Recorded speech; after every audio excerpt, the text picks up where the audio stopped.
கேரள மாநிலத்தில் தீபக் என்பவர் ஓடும் பேருந்தில் தனக்கு பாலியல் தொல்லை கொடுத்ததாக இளம்பெண் வெளியிட்ட வீடியோவும், அதனால் அவமானம் அடைந்த தீபக் உயிரை மாய்த்துக் கொண்ட சம்பவமும் ஒட்டுமொத்த இந்தியாவையும் உலுக்கிப் போட்டது.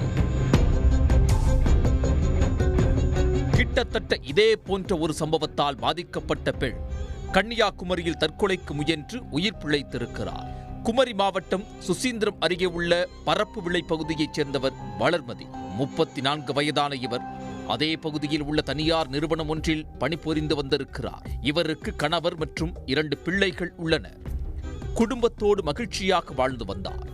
இந்நிலையில் கடந்த மாதம் வளர்மதியின் பெயர் மற்றும் புகைப்படத்தை பயன்படுத்தி இன்ஸ்டாகிராமில் ஒரு போலி அக்கவுண்ட் தொடங்கப்பட்டுள்ளது.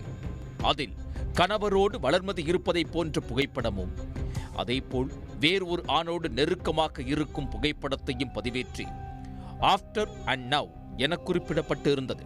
இந்த பதிவை கண்டு அதிர்ச்சியடைந்த வளர்மதியின் உறவினர்கள் வளர்மதியை தவறாக நினைத்து விசாரித்திருக்கிறார்கள். ஆனால் தான் அப்படி எந்த ஆணுடனும் தவறான தொடர்பில் இல்லை என விளக்கம் கொடுத்துள்ளதோடு கடும் மன உளைச்சலுக்கு ஆளான வளர்மதி தற்கொலைக்கு முயன்றுள்ளார். நல்வாய்ப்பாக வளர்மதியின் கணவர் அவரை காப்பாற்றியிருக்கிறார். இதனையடுத்து தன் பெயரில் போலி இன்ஸ்டாகிராம் கணக்கு துவங்கி அதன் மூலமாக தன்னை அவமானப்படுத்தியதோடு தன் குடும்ப வாழ்க்கையை கெடுக்க நினைத்தது யார் என்பதை தெரிந்து கொள்ளவும் அவருக்கு தக்க பாடம் புகட்ட நினைத்த வளர்மதி தனது கணவர் உதவியுடன் சைபர் கிரைம் பிரிவில் புகார் அளித்தார். இந்த சம்பவம் தொடர்பாக வழக்கு பதிவு செய்த போலீசார் விசாரணை நடத்தியதில் வளர்மதி பெயரில் போலி கணக்கு உருவாக்கியது தர்மபுரம் பகுதியைச் சேர்ந்த 24 வயதான தர்ஷினி என்று கண்டுபிடிக்கப்பட்டது. இதனையடுத்து போலீசார் அந்த பெண்ணிடம் விசாரணை நடத்தியிருக்கிறார்கள். தர்ஷினியும் வளர்மதியும் தூரத்து உறவினர்கள். கடந்த டிசம்பர் மாதம் புதுமண புகுவிழா ஒன்றில் இருவரும் கலந்து கொண்டிருக்கிறார்கள். அப்போது வளர்மதிக்கும் தர்ஷினிக்கும் இடையே மனஸ்தாபம் ஏற்பட்டுள்ளது.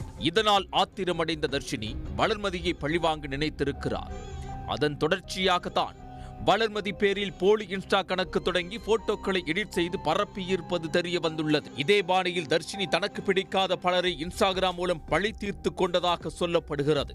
அவமானத்தின் காரணமாக அவரால் பாதிக்கப்பட்டவர்கள் அதற்கு புகார் அளிக்காமல் விட்டதாக கூறப்படுகிறது.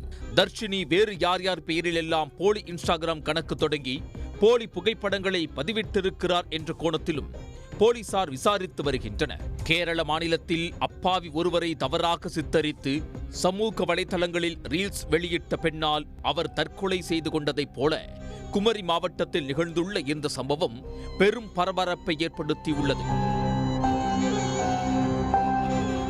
உடனுக்குடன் செய்திகளை தெரிந்து கொள்ள சன் நியூஸ் பெல் ஐகானை கிளிக் பண்ணுங்க.